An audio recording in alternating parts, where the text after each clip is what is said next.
How's it going, everyone, and welcome back to another episode of Buddy's House of Horror podcast. We've got another fun one for you guys today, as we're going to be taking a deep dive into my Letterboxd yet again, just like we do every year, and reviewing every single horror film that I saw in 2022. And we're going to get right to it. This is going to be a multi-part series, as always. So for this episode, it's going to be covering the months from January until about mid-March or April. And just like I always do, I want to keep this intro as short and sweet as possible, but before we get right to the show, I want to remind you guys, if you haven't already, to please subscribe to my YouTube channel and turn on notifications so you know when I put out new videos. And if you're listening to this on Spotify, Apple Podcasts, Google Podcasts, wherever you're listening to the show, make sure you're hitting that subscribe button and leaving me a rating and a review. And that's about it. We're going to get right to it, so sit back and enjoy every horror film that I saw in 2022, Part 1. Now let's get spooky.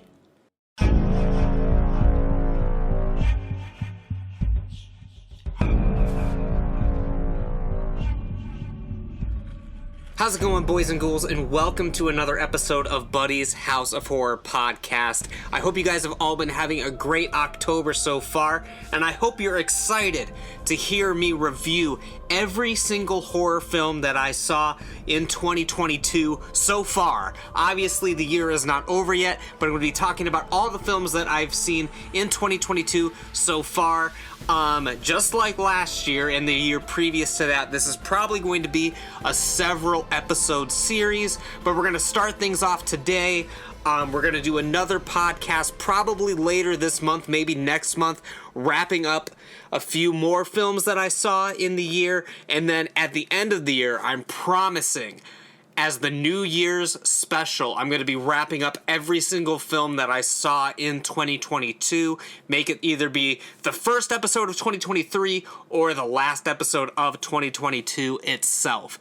As always, I hope you guys are having a great October so far. Hope you've been going to a lot of haunted houses, drinking your pumpkin spice lattes. Hope you went to maybe a pumpkin patch, maybe, do all the cool things that you can do in October, going on a hayride. Anything you guys can do to get into the fall and Halloween spirit. I hope you guys have been doing that, including listening to my shows. I don't know when exactly this is going to be coming out in October. Of course, I'm recording it a little bit in advance. I can't do all the episodes in October and post them in October. I guess just to date the podcast a little bit, I'm recording this on the same day that the trailer dropped for Resident Evil Village DLC. That should be coming out later this month on October 28th. Very, very excited about it. As I said, the trailer just dropped today. So I guess I can talk a little bit about it. It's the Resident Evil Village Gold Edition. It has an expansion, The Shadows of Rose, which is set 16 years after the events of Village, which kind of dispels a few of the fan theories that we've had about Rose, where we thought maybe she ages rapidly, like the Evelyn character from Resident Evil 7. But this is taking place 16 years after the events of Village. So maybe this is 16 years from now, or 15 years from now, rather, or maybe Village took place in the mid-2000s or something like that. There's been some fan theories online. I mean, I thought maybe this took place a little bit in the past, but then you see Ethan with an iPhone and stuff like that, but I guess they had iPhones in the late 2000s, so I guess maybe this is a couple years in the future, or it could be 15, 16 years in the future from our present day today. It is unclear. But it stars Rose Winters, of course, the daughter of Ethan, all grown up now. Well, I guess not all grown up. She's 16. And it's her returning to the village. And you guys can watch the trailer yourself to get all the details about it. But I think it's going to be fun. It looks like one of the main villains in the DLC is the Duke. Or maybe it's just in the trailer, we see Rose, and then we see someone who looks exactly like Rose. So maybe this villain isn't the Duke, but someone who's using the Duke's likeness to be the villain. Because I always thought the Duke is like a neutral character. I know he was originally designed as one of the four lords, but the way he's portrayed in the game, he's sort of a neutral party. So I don't know if this is actually the Duke, or if it's some sort of spirit version of the Duke, a doppelganger, something like that. Again, there is very, very limited information about it out at this time. Like I said, it literally just dropped today. So by the time this comes out, the DLC is almost out, and then also we probably have gotten another trailer by now, or much more information about what's going to exactly be in this DLC. Besides the Shadows of Rose part, there's also a third-person view of the original game. You can go back and play the original game from Ethan's perspective in third person instead of the first person point of view. Similar to how the Resident Evil 2 and 3 remakes were with the RE engine. We'll see. We'll see if it's as good as the first person view. I'm typically not a fan of first person games, so I might like the third person view better. But I did really enjoy Village. I like Village a lot. I liked the first person aspect of Village. It takes a lot for me to enjoy a first person shooting kind of experience, and I think Village accomplished that. So interested to see how they do it in third person. Of course, there have been fan mods of it online this whole time, so you kind of already seen what it looks like in the third person. So I don't know if they completely rebuilt the game or how they did this or whatever. But it should be fun to play. There's also new characters and levels in the Mercenaries. You can play as Heisenberg, Lady Dimitrescu, and Chris Redfield in the Mercenaries, with new stages, of course, along with that. I'm excited to check it out a little bit. I'm not the biggest fan of the Mercenaries. Again, I don't really like the first-person shooting aspect of the game, so I'm not very good at the Mercenaries. But I'm excited to just see what it's like, and of course I know people have been wanting to play as Lady Dimitrescu and Heisenberg, and at least see a little bit more of them, because we didn't see them that much in the game, and I know that they were both very, very highly regarded characters, so it's going to be fun to see them a little bit more in this DLC. So that's about it that I have to say about it at this time. Again, the trailer literally just dropped today. It's only been out for a couple hours now. So we'll get some more information as the months progress. But of course, by the time you're listening to this, the DLC is pretty much already out. It'll be out in a week or two or something like that. So with that said, we're just going to go ahead and get started with some of the films that I've watched in 2022. And we're going to start, of course, when 2022 starts, all the way back in January. And I only saw a few films in January of 2022, and spoiler alert, they were all horror films. There was nothing left in January for me to watch besides horror films. And we started on January 9th, where I watched Willy's Wonderland. And this film, we had the homies over. We had Jared, we had Miles, we had Mazer Laser, and I think Midnight Marissa may have been over as well. And we were all just deciding what we were going to watch. And of course, we did the thing where we scrolled through Netflix, we scrolled through Hulu. We spent all this time trying to debate what to watch. Oh, this film is 2 hours long. Oh, we can't possibly watch a film that's 2 hours. It's way too long. But yet we're going to spend an hour, 45 minutes trying to find something to watch. So you may as well just watch the 2 hour film. But regardless, we looked through Hulu, looked through Netflix. We had tons of options on what we were going to watch, and eventually we landed on Willy's Wonderland, because obviously that's what I told you we ended up picking. I remember everyone was on board except for Jared. Jared was very hesitant to watch Willy's Wonderland. He was complaining, "Oh, it sucks, Nicolas Cage, like this is gonna be piss, blah blah blah blah blah." You guys know how Jared is. If you've listened to the Brain Damage podcast, you know exactly what his opinion would have been watching Willy's Wonderland before he actually watched it. It was actually quite hysterical how much he was mocking the film before we started watching it, but then as soon as the film commenced, he was silent. He was mesmerized. He was completely engrossed in the cinema experience. He did not speak a word during the film, so it was very hard for us to tell if he was loving it or hating it, or if he was just trying to remain calm as to not disrupt the experience for everyone else.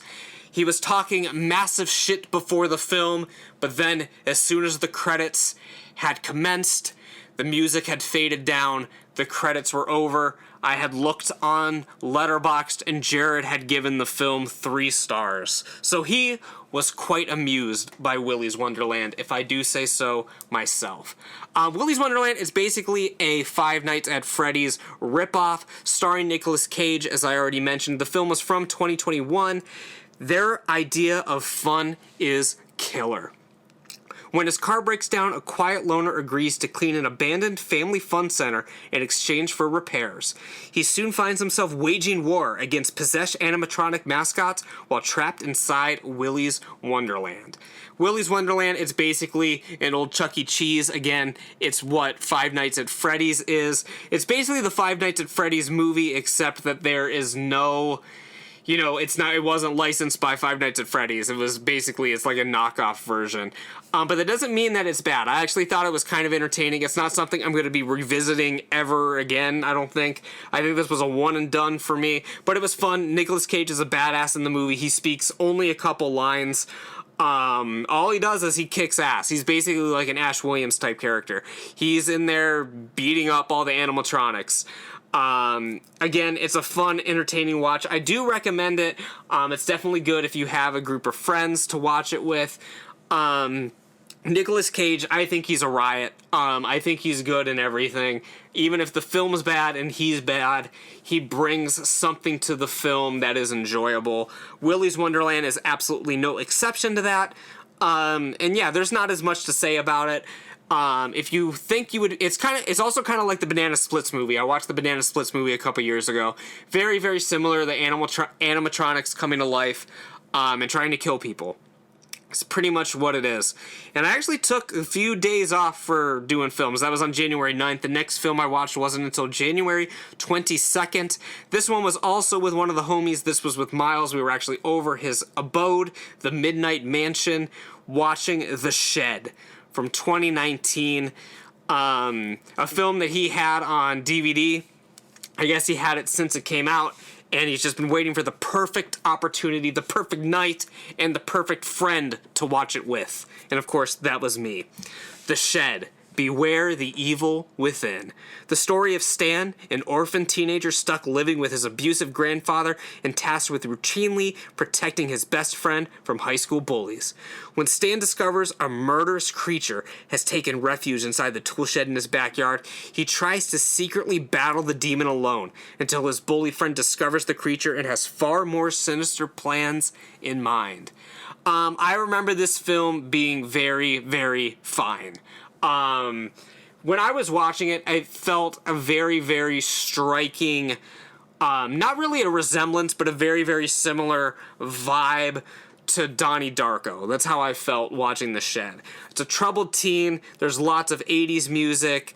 There was fighting in the school. There was even a couch in like a field where the friends would go and drink and just talk a bunch of bullshit. It just felt very, very similar to Donnie Darko. Other than that, I mean, there's not very, very much to say about The Shed. It had a lot of good, funny moments in it, but overall, it's not something, again, I think I'm going to be revisiting too much in the future. I gave it 2.5 stars. Miles gave it 3 stars. And we're the only ones on my Letterboxd who have watched it. I remember there's some action sequences in it. Of course, a lot of it revolves around watching the shed, making sure that the creature inside the shed does not get loose. Again, it's hard to talk about it without giving away too many spoilers. I'm going to try not to spoil any of these films. The Shed, I don't know if I really, really recommend it. Maybe watch a trailer for it if it looks like something you're interested in. Go check it out. But it's not one that I really think anyone should really seek out and try to see. Although I gave it the same rating as Willy's Wonderland, I think Willy's Wonderland, I mean, it's hard to, like a 2.5 out of 5, it's kind of hard. Not every 2.5 film is the same. Just like every 5-star, 4.5-star film isn't rated the same. Like, say, for example, I have The Godfather and, like, Terminator 2 and The Shining or whatever, all rated 5 stars. That doesn't mean I all think of them the same way. I just think they're all 5-star films. Obviously, I like The Godfather the most out of all of those, but it's not like I'm going to give something a 4.5 or whatever. Like, it's different. It's very hard to describe, but you guys know what I'm saying. You can if you say 2 films are 10 out of 10, it's not like, oh, I love them equally the same. Like, I might like one a little bit more than the other, even though I think they're both 10 out of 10 films. They're both 2.5 stars, but I think between the two, and they're the only two I've talked about so far, which is why I'm talking about them, Willy's Wonderland is the way to go. And yeah, so that is it for all I have to say about The Shed. Alright, so moving on to our next film. Actually, before we move on to our next film, I totally forgot that I set a drink aside. I'm recording this a little bit early on, so I actually have an energy drink with me today. For those of you that don't know, I do drink energy drinks on a regular basis, maybe more than coffee. And today I've got Alani Cosmic Stardust. This is my favorite Alani flavor. I'm not sure how many people know about Alani energy drink. I'm not sponsored by them, but god damn it, I'd love to be. They also have a Witch's Brew flavor around this time of year, but Cosmic Stardust is my favorite flavor of this energy drink. It's got planets on it, it's got Saturn, it's got a rocket ship, even like, it looks like a crystal ball. It's got to be like a planet or something. Really just a rad drink. It's kind of a slim, slender can, so I don't know how well the opening of the can is going to come across on this recording, but you know what? We're gonna try. Maybe it'll be a good thing. Maybe this will be an experiment. Maybe with the smaller can it'll have a better pop when you open it, but let's just try it out. So that was pretty good. I don't know if you guys can hear the fizz or anything. I'm going to take an initial sip. Now that is a tasty beverage. Again, not a sponsor. Wish they were. But moving on to the next film. It's a film I learned about through Cinemassacre's Monster Madness Around the World. It's not a film that he covered in his reviews, but it's one that he brought up. James Rolfe did. He brought up the film V. It's from his review of another Russian film, because V is from Russia. So he mentions V at the beginning and then goes on to his actual review. But I wish he would have just reviewed V, because that's the one that grabbed my attention when I was watching this video, and it was an immediate add to the watch list. Luckily, it was on Hulu, I believe, at the time. I'm not sure if it's still up on Hulu. And I had watched this towards the end of January, so January 25th. I believe around this time period, I think it might have been this day, actually, my wife was out of town, because today was a day of triple feature action on January 25th, starting with V. This film is from 1967 from Russia, as I already said. It reminds me a lot of the film House, the Japanese horror film. Not so much about the film itself, but just sort of the craziness of the film. This is one that needs to be seen to be believed. It's something that's just like, the imagery in it is great, the special effects in it, especially for the time period, are just completely out of this world. There's really great camera movement in this one. There's like a great scene where the main guy is making a protective circle, and there's a witch trying to get inside of the circle, and the camera's just kind of spinning around all in circles around the room. There's crazy, insane stuff happening, of course. If you've seen any clips from the film, you've seen all the monsters and demons running amok. It's just a very, very crazy film. I'll read the description for you guys. A young priest is ordered to preside over the wake of a witch in the church of a remote village. This means spending 3 nights alone with the corpse with only his faith to protect him. Very, very good film. Can't recommend it enough. I gave it 3.5 stars, which is a very good rating from myself. Very, very good. It's definitely one that I want to check out again in the near future. Maybe do a double feature of that with House. I think that'd be a great double feature. Again, very, very good film, late 60s horror. 60s and 70s horror is always a treat. Yeah, I love it. There's not much else to say. But coming up next, I've got 2 films that have been on my watch list for years. Classic SOV horror films that are up on Shudder. We're starting with Blood Rage. Very, very iconic poster. There's a band in my hometown, from my hometown, that uses Blood Rage on a shirt. You've all seen the poster of just the girl screaming in the knife. with the moon in the background. Blood Rage. I'll just jump right into the description. Not all evil is on Elm Street. So this had come out like right after Nightmare on Elm Street. This was from '87. In 1974, Terry commits a murder and pins it on his twin brother Todd. 10 years later, Todd escapes from a mental institution on the same day as Terry's murderous instincts resurface. So, it's very, very... I mean, the plot is kind of what you would expect. It's kind of similar to Jordan Peele's Us, I guess. There's no twist. I mean, you know going in which one's the murderer and which one isn't, which one was falsely convicted. Just like in Us, how the girl who we follow throughout the film is actually the girl from the underground, and the one that is the evil one was the one who was brought up on Earth all along. It's just a standard plot twist kind of thing. But in this, you know going in that things aren't what they seem. Blood Rage has a great vibe. There's an opening scene at the drive-in. You guys know that I love a good drive-in, and I love a good drive-in scene at inside of a movie. It jumps ahead several years later after the drive-in scene, and it's actually a Thanksgiving horror film. It takes place around Thanksgiving, so it makes it very unique in that regard. There aren't too many Thanksgiving-related horror films. There's a lot of good kills in it. I mean, for what it is, I mean, it's a cheesy slasher film. There's a guy who gets his hand chopped off while he's drinking a beer, and his wrist just starts shooting blood all over the place. It's got a really great synth soundtrack. I mean, this was in the 80s. Everyone's doing those really awesome synth new wave soundtracks. Really, really great stuff for Blood Rage, as long as you know what you're getting yourself into. Solid 3 stars from me. But again, that is adjusted to the slasher 80s scale. It's not going to be held on the same regard as some other films I might do a 3-star to. So coming up next, as I said, as one film ended, another one immediately began.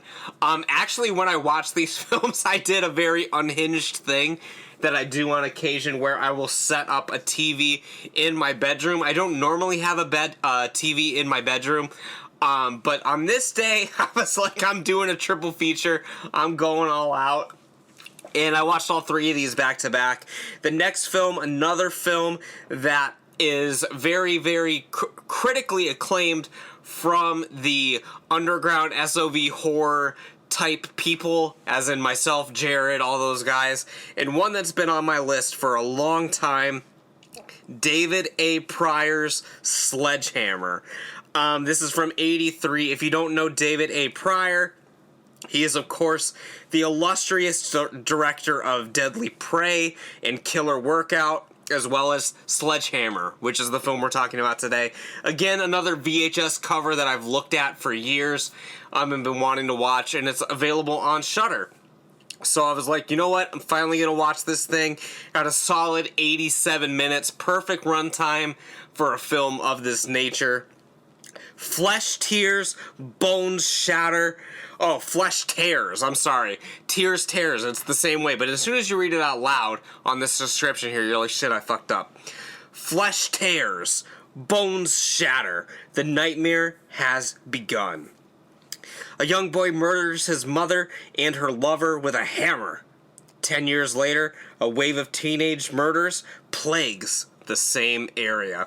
I wonder if the hammer was square. Wonder if it was a square hammer. Sledgehammer, I love it. It's an SOV. The music is great. The vibe is right. Just from the opening, like the vibe is just right throughout the whole film. Perfect, sets it up. It's a really long, there's a really long opening shot at the beginning with birds, and it really seems like it's trying to fill the runtime, as a lot of these SOVs do, but that's part of the appeal, is stuff like this. It does it again later in the film as well, and it does it again a third time, again in the film. So it's really trying to fill those 87 minutes as much as it can. There's a really long slow motion scene of a shirtless guy walking, again, trying to fill that runtime as much as you possibly can. It's got a lot of really great, like, funny moments in the film, like, intentionally funny moments. Like, there's a scene where a guy stops a record player and is like, now we're gonna have some real fun. And the guy says, an orgy? And the other guy's like, no, a seance. So there's definitely self-aware humor in it. The biggest problem that I had with the film is that I watched it alone and not with Jared or another big group that's gonna have a lot of fun with it. Half of the film is in slow-mo and half of it is filler, but you know that that's what you're getting yourself into. It's a ton of fun. Again, my only regret is watching it by myself. I probably should have been like, yo, Jared, you want to come over and watch Sledgehammer and some other films when my wife is out of town? But regardless, it's one that I plan to rewatch with a group of friends. I think it would be a very, very good time. Alright, so coming up next to round out the month of January is a film that I've already talked about in another episode of The House of Horror, so I'm going to keep this a little bit on the shorter side of things, but we're going to be talking about the new Scream movie. Of course, from 2022, saw it in theaters, the first time seeing any of the Scream films in theaters, so that was an experience in and of itself. It's always someone you know. 25 years after a streak of brutal murders shocked the quiet town of Woodsboro, a new killer has donned the Ghostface mask and begins targeting a group of teenagers to resurrect secrets from the town's deadly past. Again, I did a whole review of this film back with Miles, back when it was a new release, so I'm not going to go too in-depth about it here, but I thought it was very, very good. I've never been the biggest on the Scream franchise. I've only seen this one, the original, of course, and Scream 2. I've never seen Scream 3 or 4. Of course, they are making a new film about it. And yeah, I'm going to keep this very, very short. Again, we already did it, a review of it before. I love the song in the end. The name of the band is escaping me, but it's the side project of the singer from Creep. His band does the song at the end credits, and I recognized his voice instantly. I was like, this is the dude from Creeper. But it wasn't the band Creeper, it was something else. You could tell that the vibe was a little bit different. So I knew it wasn't a new Creeper song, but it was a band, it's his side project, but I recognized the voice instantly. I was like, bro, I can't believe they got Creeper for the soundtrack of this. Very, very good.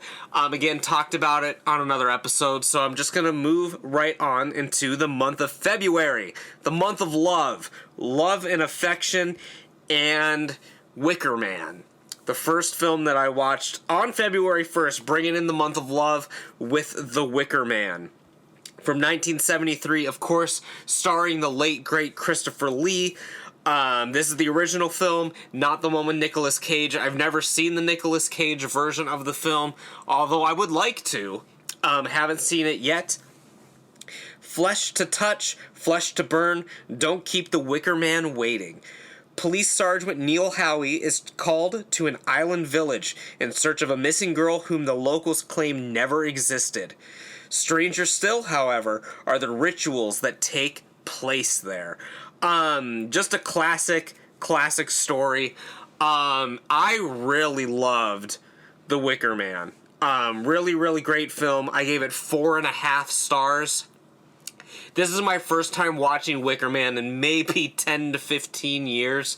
I watched it way back when I first got into horror films, because it's an essential film that you need to watch, right? Wicker Man is one of the essential horror films. So I watched it back then, early high school, and this is my first time watching it as an adult, and I was blown away with how good that it really, truly was. It definitely has stood the test of time. That's why people still talk about it to this day. I love the music in it a lot. The acoustic accompaniments that are playing in the background, so good. Really, really sets the tone well.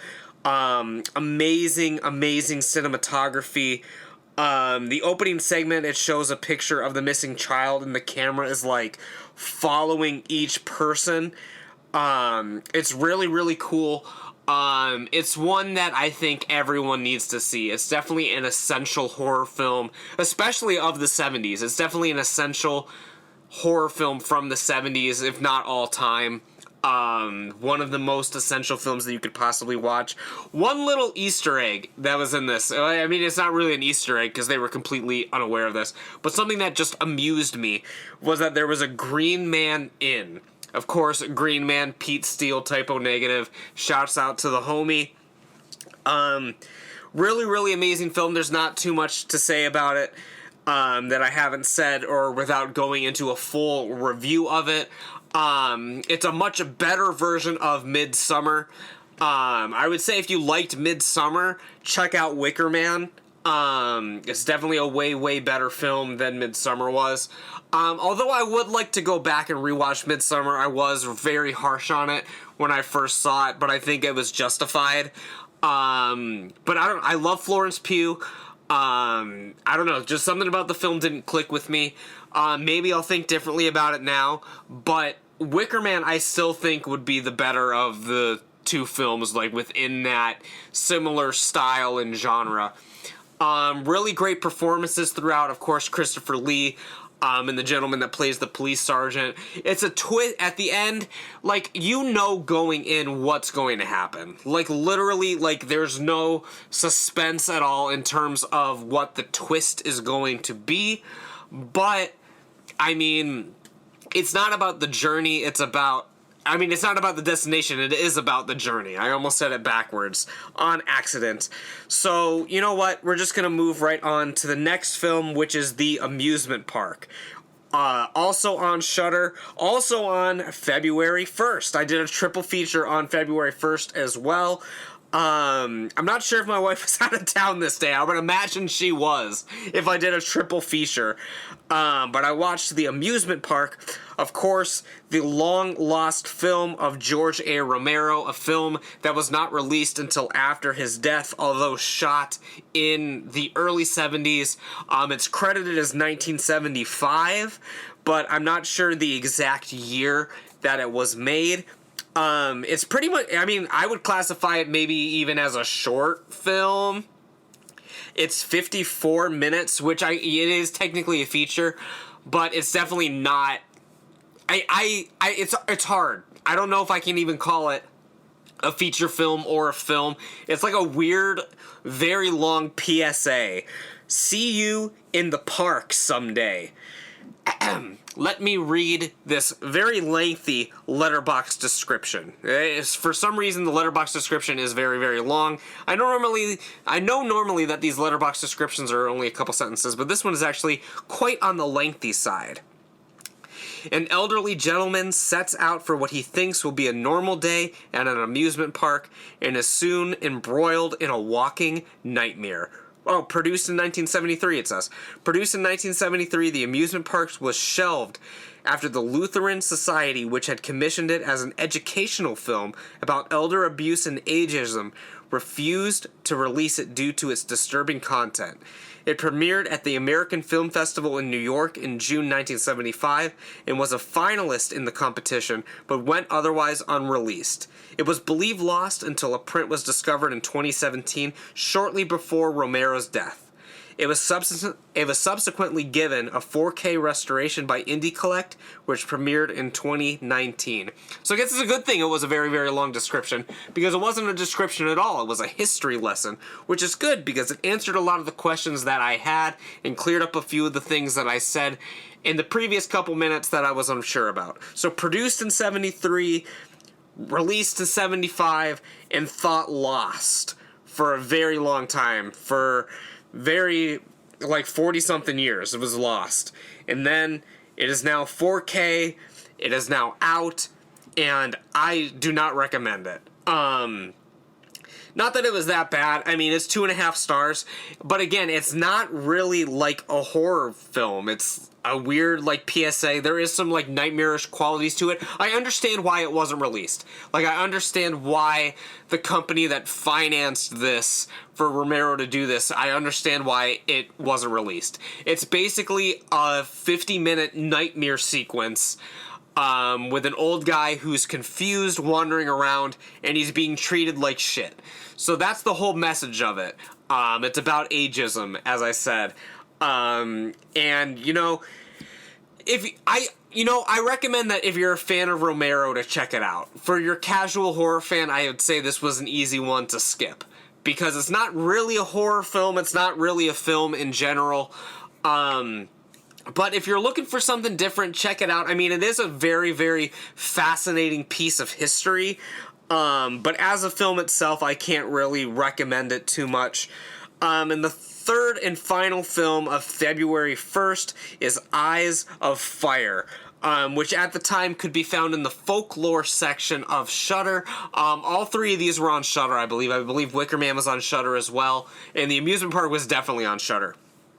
But Eyes of Fire, I think they were doing like a little folklore related like month because there were a lot of like folk horror films that were being showcased. And this one was from 1983.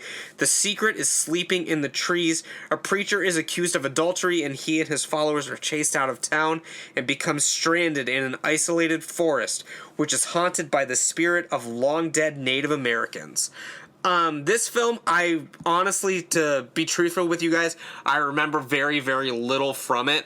The reason I put it on in the first place is because it has a really cool poster. It was like purple and it has eyes on it. I mean, Eyes of Fire. So it really drew me in with the poster.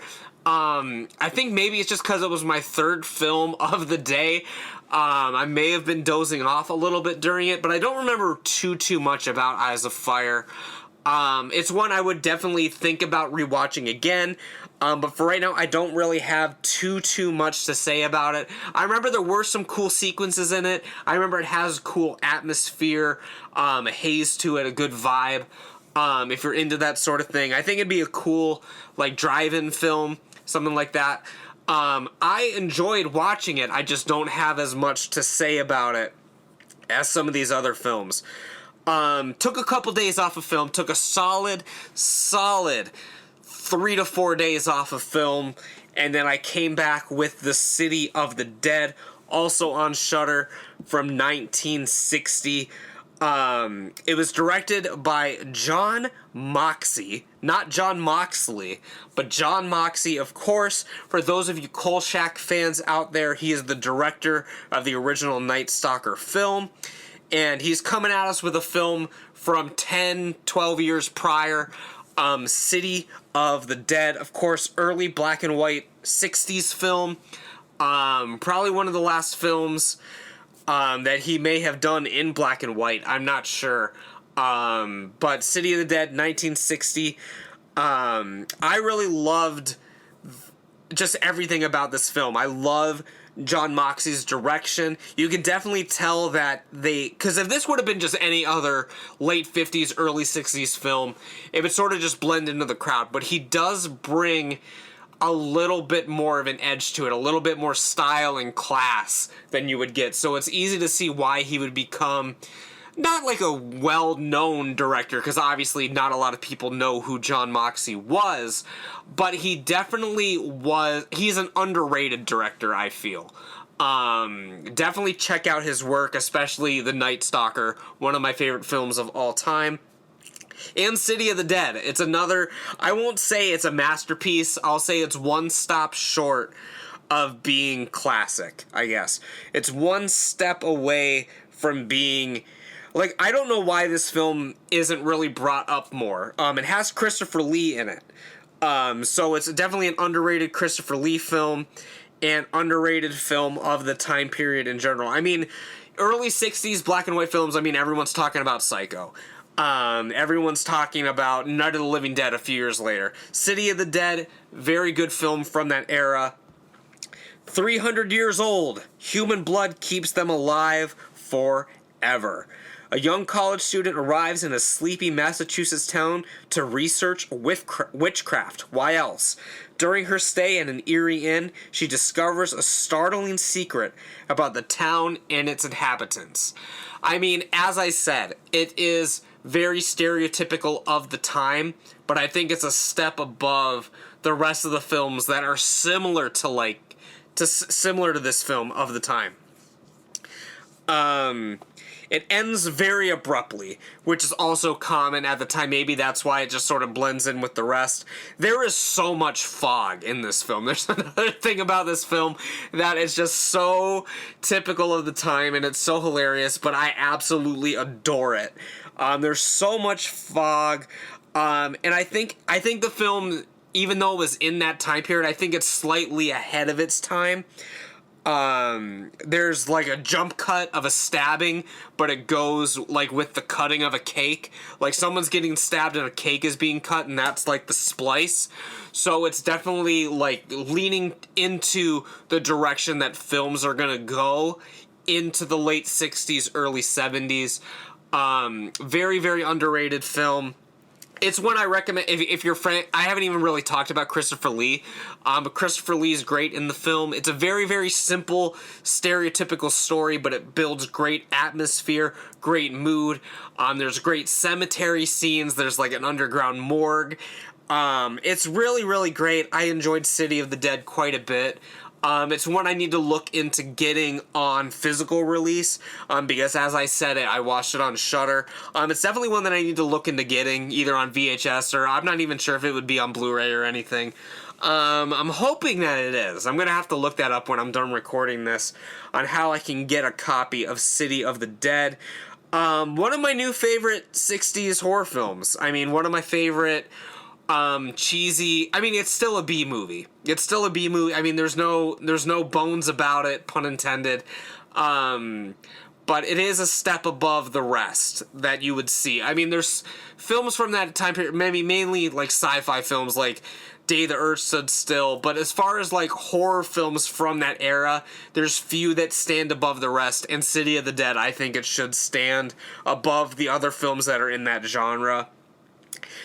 This day, February 5th, was only a double feature, so I was slowing down a little bit with the horror films, and we're going to be talking about Mandy, a film that has been hyped up for me for many, many years. I've seen, like, the images of the film. I mean, it's the last scene of the film when you see Nicolas Cage, like, in the car, like, covered in blood. And I was kind of shocked by the film because it was a very, very different sort of feeling film than I had thought. I had thought it'd be like a huge, crazy, insane, like, party movie just based off of that image. But when you see that image within the context of the film, it's very, very different. So I guess I probably didn't enjoy Mandy as much as I should have because it had been built up in my mind for so many years of how the film was going to be. And when I watched it, it was very, very different from what I would have expected. This is from 2018, of course, starring the illustrious Nicolas Cage, who I've talked about a couple times in this very podcast already. The Shadow Mountains, 1983. Red and Mandy lead a loving and peaceful existence, but when their pine-scented haven is savagely destroyed, Red is catapulted into a phantasmorphic journey filled with bloody vengeance and laced with fire. I gave it 3 stars. A lot of people on my Letterboxd rated it 5 stars, 4.5 stars. But maybe that's because they went in with blanker minds, blanker expectations. Now that I know what the film is and what it's all about, it might be one that I should go back and watch again, give it a second chance. But I was sitting there thinking there's going to be like heavy metal music blazing, just like an insane gore, like ridiculous, maybe even like a Dead Alive kind of scenario. But it's the furthest thing from that. It's very brutal. It's very gritty. It's not what I had thought it was going to be. So I think this is one that I definitely need to go back and rewatch. I gave it 3 stars. It's not like I hated it. It's just I was sitting there and I was like, when is this going to get Like, when am I gonna start hearing the metal riffs? Like, when am I gonna start seeing, like, cars flipping over and, like, insane... Like, I heard it was, like, an action, like, gore movie instead of, like, a revenge film. I don't know. It's definitely one that I'm going to be giving a second chance. Not a horror film, but the next film that I watched was a film called Vibes, and it has a simple review: vibes were off. This was one, what's the dude's name? Jeff Goldblum's in it, Cyndi Lauper, and of course, Peter Falk himself, Columbo, the absolute legend. Don't recommend Vibes, but for some reason that's what I watched next on the 12th. And the month of love, the month of Valentine's Day, I checked a box off of my list that had been eluding me for many, many, many years. I finally watched the original My Bloody Valentine from 1981. I had seen the remake of My Bloody Valentine 3D. When it was a new release, I didn't see it in theaters, but I did see it around that time, but had never seen the original. And Miles has been this is one of Miles' favorite films of all time. Like, I don't know his exact ranking of it. I'd probably say this has to be in, like, his top 10 films ever, if I had to guess. So when I went into it, I did have very high hopes for it, because I was like, alright, this is my dude's, one of his favorite films, one of his favorite horror films ever. So I went into it with very, very high hopes. I won't say that I was necessarily disappointed in the film, but I don't think it is as good as it's been made out to be. It has a very, like I said, I feel the similar way with Friday the 13th, like the original film. If it didn't have such a good name, I don't know if we would be talking about it as much as we do. Of course, Friday the 13th had a great name at the time. I mean, we talk about this in another podcast, the Friday the 13th films ranked, but I don't know if it would have become a franchise if it didn't have such a great name. My Bloody Valentine, I don't know if we would still be talking about it as much as we do if it didn't have such a great name. Cross your heart and hope to die. 20 years ago, in a sleepy mining town of Valentine Bluffs, a fatal mining disaster occurred on Valentine's Day while some of the crew was decorating for a party. The sole survivor of the accident killed the remaining crew members and warned the town not to celebrate Valentine's Day again. When a group of teenagers decides to defy that order, a murderous maniac in mining gear begins dispatching the townsfolk in bloody and creative ways. I mean, here's the thing, here's what My Bloody Valentine has going for it. I do like the film. It's 3 stars, a solid 3 stars. Maybe looking back, I'd give it 3.5, but I definitely don't think it's a 5-star classic or anything. So do love the film. I do like the film quite a bit. Things that it absolutely has going for it. It has a great, unique setting of the mining. They go into the mines. It's a mining town. Everyone works at the mine. And it actually goes down in there. So very unique setting, very unique killer, with the mining outfit on, very iconic imagery. There's some pretty good kills. Like, there's nothing in it that's absolutely crazy. Probably the most famous kill is when you see the body in the dryer and it comes out all burned.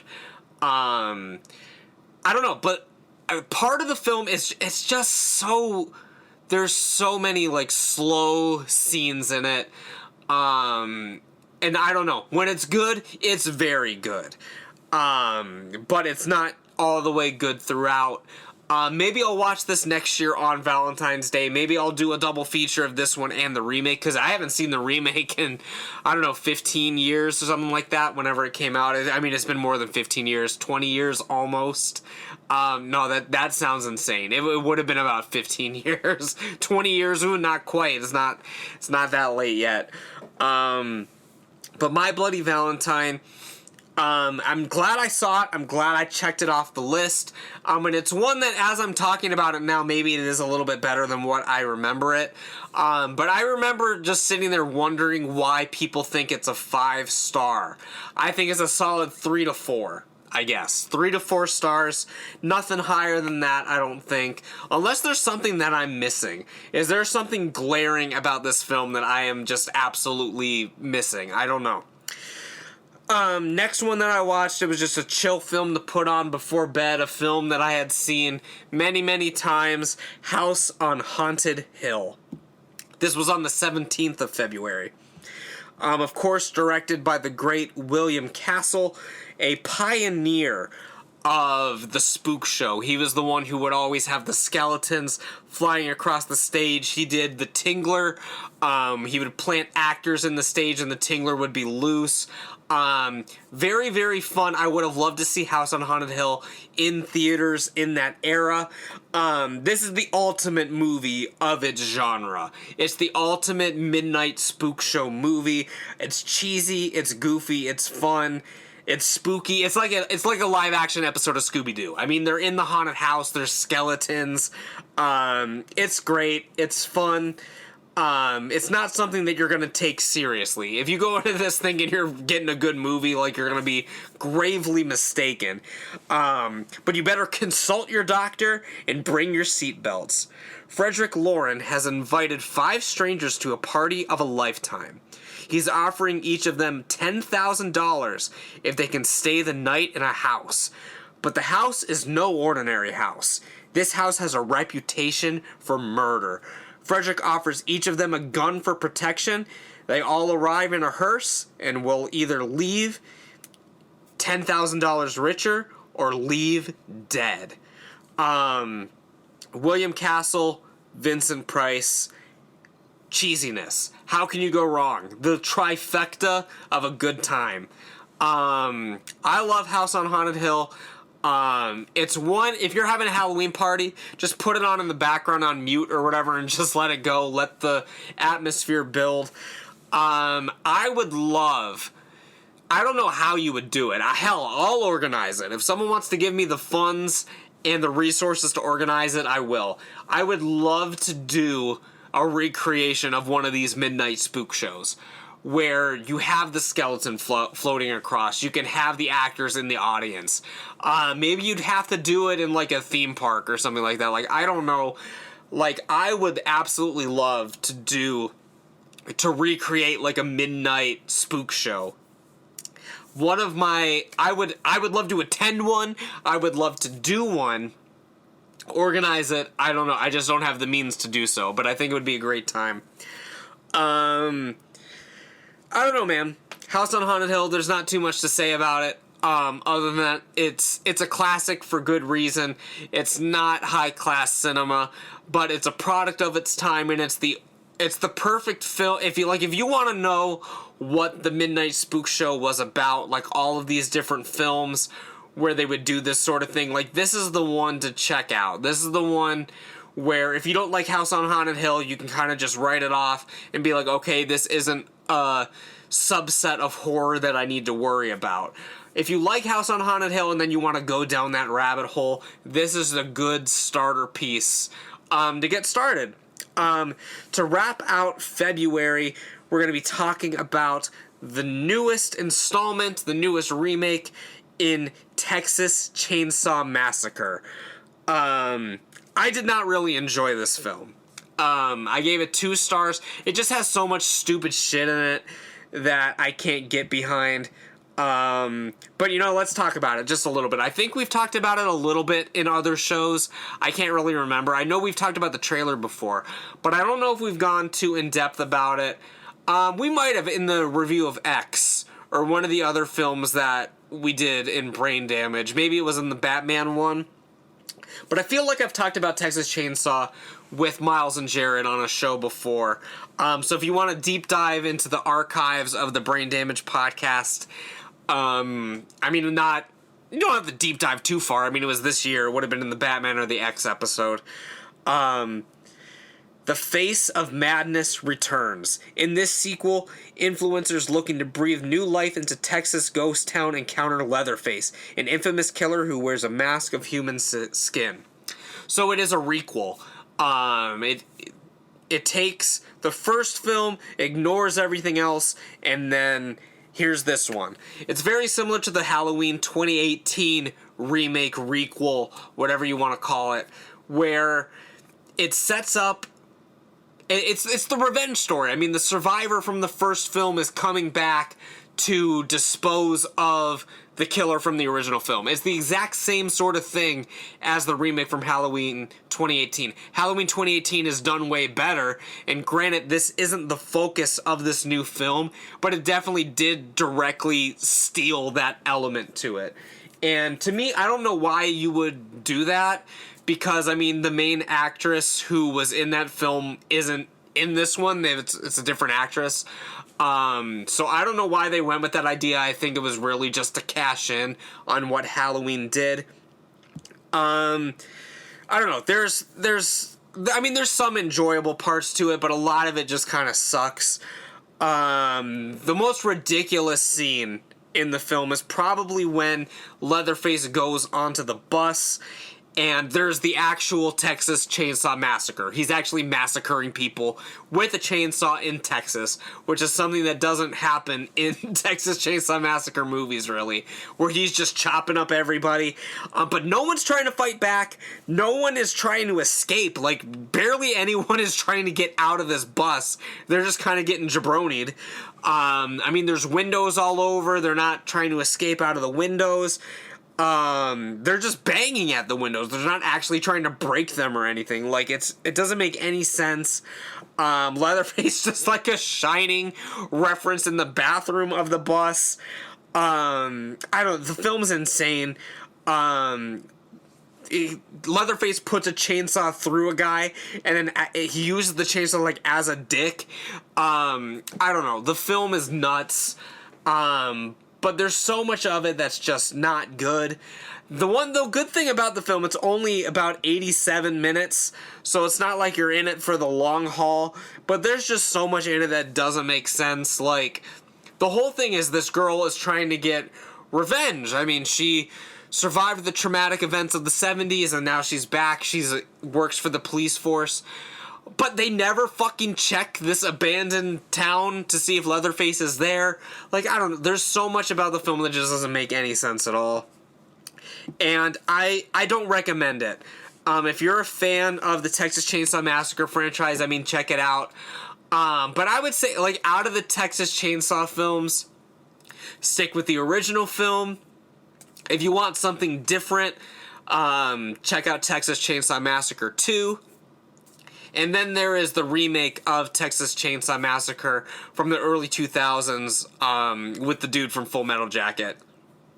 Those would be my recommendations if you want to check out Texas Chainsaw Massacres. I mean, if you want to check out this 2022 version, just know what you're getting into. It's going to be cheesy garbage. Straight to Netflix, which is never a good sign when you're going straight to Netflix with a film like this. So I don't know. So that is actually rounding out the month of February. Like I said, that's the last thing I watched in February. So this podcast is actually going a little bit longer than I had intended. I've been going on a lot of tangents and stuff. So I'm going to try to get at least midway through March or maybe finish March before we tie a little bow into this one, before we do part 2. I mean, God knows, this might be 3 or 4 parts when it's all said and done. Not in October. But by the time I wrap up everything I watched in 2022, at the rate that I'm speaking, it might be 3 or 4 parts. I mean, most years it is 3, but God knows, it might be 4, maybe 5. I mean, Jesus fucking Christ. But I'm going to try to get midway through March, at least, in this episode, and then we'll pick it back up with part 2, which will probably be coming out, later this week, maybe next week, maybe tomorrow. I mean, God knows. I had a very, very set schedule for what I was going to do in October this year, but I don't know if it's going to go according to plan. At the time of recording this, things are not going exactly according to plan, but we will see. So March 1st is when I watched a film that I had heard about for many, many years. I heard that it's one of the best films from the 50s, 60s, like we talked about. The Incredible Shrinking Man. This is, of course, from 1957, directed by Jack Arnold. A fascinating adventure into the unknown.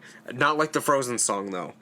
A dangerous combination of radiation and insecticide causes the unfortunate Scott Carey to shrink slowly but surely until he is only a few inches tall. His home becomes a wilderness where he must survive everything from spiders living in the cellar to his beloved cat. Cinemassacre says that this is the best film from that era, and it's hard not to agree with that. Very, very good film. I gave it 4 stars. Screenplay by Richard Matheson, one of the all-time great writers of this modern era. I don't even know if you'd call it modern anymore, but of that era, one of the greatest screenwriters, novelists. This was adapted from his novel. It's directed by Jack Arnold, as I said, the director of the Creature of the Black Lagoon films. It Came from Outer Space, Tarantula, a bunch of other B movies from that era.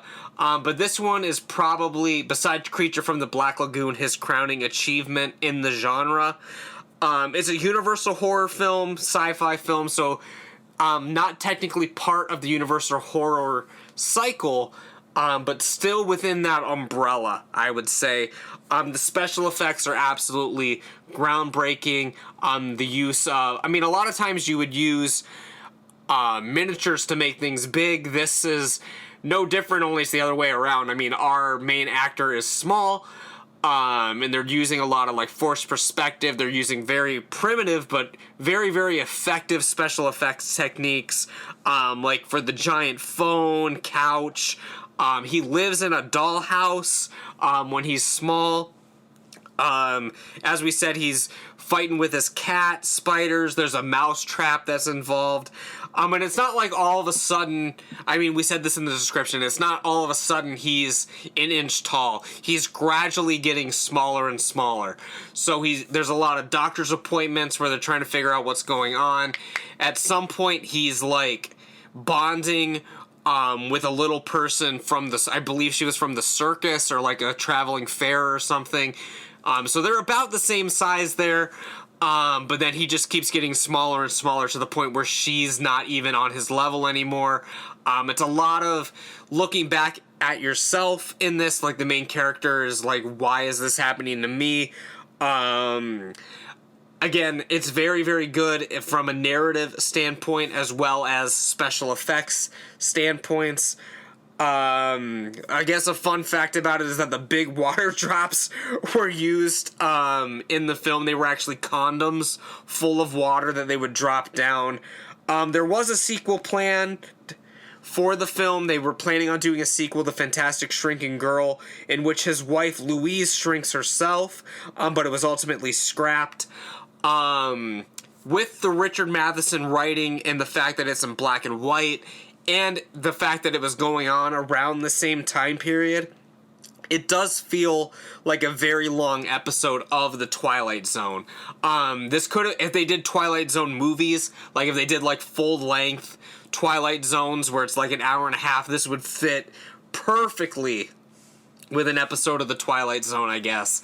It just has a very similar style to it, and of course very similar writing. Richard Matheson wrote many of the great episodes of The Twilight Zone. Very, very great film.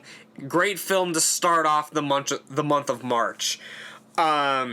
After The Incredible Shrinking Man, I watched Rabbits from David Lynch, a film that has been on my list for many years. I've seen pictures of it on Tumblr, on Instagram, whatever, for the past 10 years or so. Finally watched it. It's a film about rabbits. They're rabbits, and they wear human clothes, and they have a house. In a nameless city deluged by a continuous rain, 3 rabbits live with a fearful mystery. A story of a group of humanoid rabbits and their depressive daily life. The plot includes Susie ironing, Jane sitting on a couch, Jack walking in and out of the apartment, and the occasional solo singing number by Susie or Jane.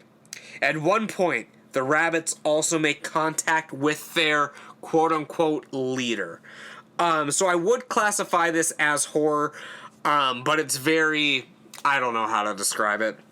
It's just weird. It's out there. The majority of the film is just in one static shot the entire time, just of the apartment. There is a close-up shot of a telephone. It's a film that just kind of needs to be seen to be believed. It's only 40 minutes. So again, I don't classify it really as a feature film. It's more of an experience. I guess you would say. It's something that you sit down, you watch, and you just you're there for the ride. You don't know what the ride is going to be, but you're there for it. There's satanic chanting in it. It's disturbing. It's weird. It's also very mundane. It's like, I don't know, I believe there's like a live studio audience in it. I mean, not really, but like there's fake clapping and stuff like that. It's meant to be like a sitcom kind of thing. It's very, very strange, very weird, very, very David Lynch. Rabbits. I do recommend it. I gave it 3 stars. A film coming up next, this next film that I'm going to talk about, is a film that it's been on my watch list for many, many millennia. Not really, but it's been on my list for a long time.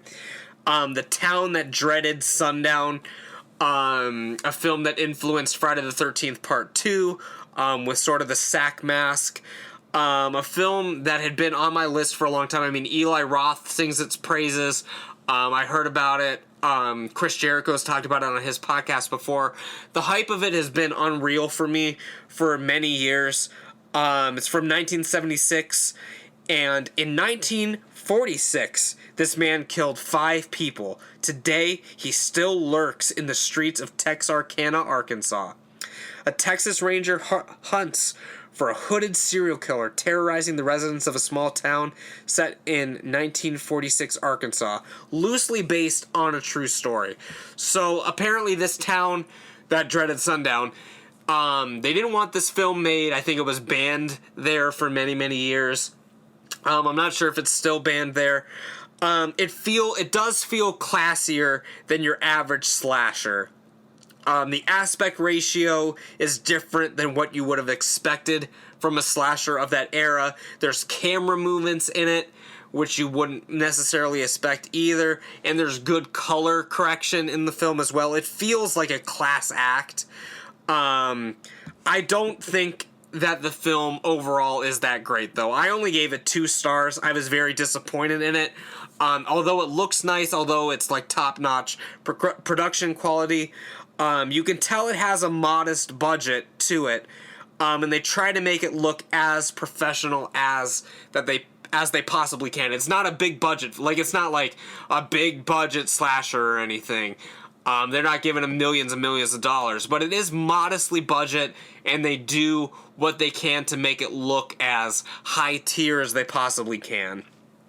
It's the same director as The Legend of Boggy Creek, and it has a similar theme where it's sort of like a pseudo-documentary type thing, but in this one, it is based on actual true events. I mean, the other one is Bigfoot. It's based on Bigfoot stuff, but it's not really Bigfoot things that actually happened. The stuff in this is basically what actually happened. It feels like a drive-in film. This is another film similar to Boggy Creek. I think that you could put it at a drive-in, and it's similar atmosphere and mood to it. I believe there's a narration in the film as well, similar to Boggy Creek. But something about it just didn't do it for me. It's very slow-paced, and again, it does feel like it's leaning too much into this documentary portion of it, and less being just a good slasher film. So if you go in thinking you're going to get a slasher film, you're going to be very disappointed, which is what I thought it was going to be.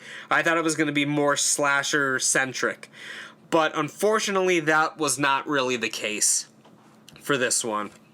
Coming up next, I watched a few films that were not horror, and so that was March 1st. I didn't watch another horror film in March until X, which we had talked about in Brain Damage, as I said. From 2022, Ty West, I'll talk about it just a little bit.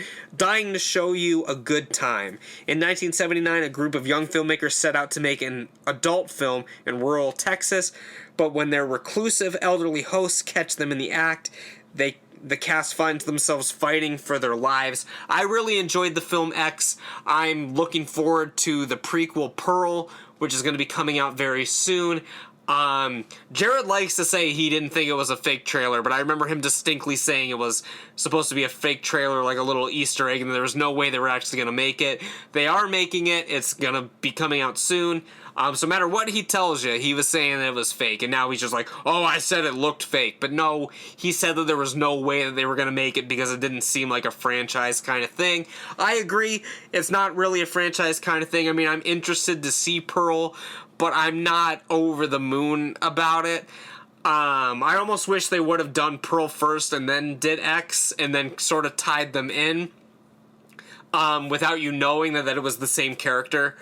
I don't know, but I don't think it's a film that needed a prequel, but I am interested to see it. I thought X was very, very good. Again, we did a whole review about it, so you can go check that out if you're interested in more information about X. Really good slasher film, especially in this modern era. And the next two films that I watched in March are two films which I had alluded to, and it's probably already out, is the Friday the 13th Ranked. This is when I started watching the Friday the 13th films. Well, rewatching them. I had seen them all previously, but rewatching them for the purposes of ranking them and getting them fresh in my mind for the episode. The first one I watched was the original Friday the 13th from 1980. They were warned, they were doomed, and on Friday the 13th, nothing will save them. Camp counselors are stalked and murdered by an unknown assailant while trying to reopen a summer camp that was the site of a child's drowning. And then, not the next day, but a couple days later, I watched Friday the 13th, Part 2. The body count continues. 5 years after the horrible bloodbath on Camp Crystal Lake, it seems Jason Voorhees and his demented mother are in the past. Paul opens up a new camp close to the infamous site, ignoring warnings to stay away, and a sexually charged group of counselors follow, including a child psychology major, Ginny. But Jason has been hiding out all this time, and now he's ready for his revenge. This is going to round out the month of March. Those two Friday the 13th films. I'm not going to go into what I think about the films because I would rather you guys listen to the Friday the 13th Ranked episode where I break down both of those films in depth. But I will say Friday the 13th, the original, I like it a lot more than I liked it when I was younger. And Friday the 13th Part 2, I like it way more than I liked it when I was younger. I think Friday the 13th Part 2 is a very, very good sequel to the original film. And if you want more information about what I think about both films, what I think about the franchise as a whole, because I'm going to be talking about some more Friday the 13th films coming up very briefly, in this series, I encourage you to go watch the Friday the 13th episode where I break down every film like in depth, talk about some of the best moments, some of the kills, some of the things I like and dislike about each film in the franchise. So I'm not going to be doing that in this episode. And with that, that rounds out the month of March with all the horror films that I watched during that time period. I watched some other films in March as well, like The Batman came out that month. My wife and I watched Lord of the Rings The Two Towers that month. And I saw Jujutsu Kaisen 0 that month. Not really a horror film, but I guess it deals with ghosts and spirits. I mean, I think they're ghosts. I can't remember. It's been a while since I saw it. This was the first thing Jujutsu Kaisen that I watched. And it was my introduction to the series. I might go back and rewatch the anime. But I thought the film was good. I mean, the film takes place before the anime. It's like a prequel film. So I thought it was a good way to be introduced to the series. I might read it or I might watch it. I don't know. I know it's the hip new thing.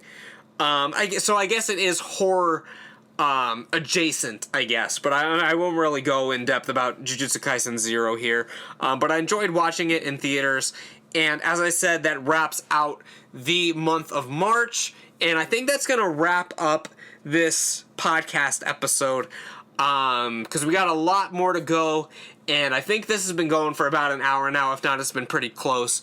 So we're going to wrap up this podcast here, and I will continue the rest of the films that I saw in 2022 starting in April in the next episode.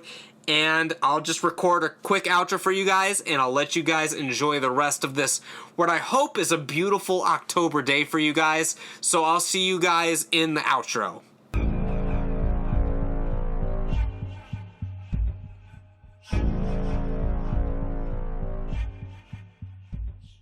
But that's about it for this time, guys. I hope you've been enjoying every horror film that I saw in 2022. I'll see you back here again for another episode coming very, very soon. If you guys haven't already, please make sure you're subscribing to the show wherever you listen to the show. Leave me a rating, review, give this video a thumbs up, do what you gotta do to spread the good word about the House of Horror. And I'll see you back here again for another episode coming at you very, very soon. So with that, you guys, take care and stay spooky.